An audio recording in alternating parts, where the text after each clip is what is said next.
In this video, I want to talk about how you can transfer money from Wise to your bank account.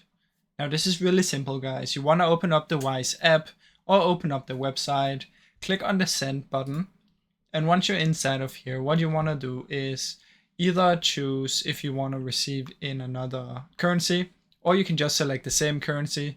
So if you have a 100 kroner and you want to receive 100, just put in Danish crowns here, as I have here Danish crowns. So just match these two, press add, and go to bank. Then you simply want to select myself, and then you will be able to send it to yourself.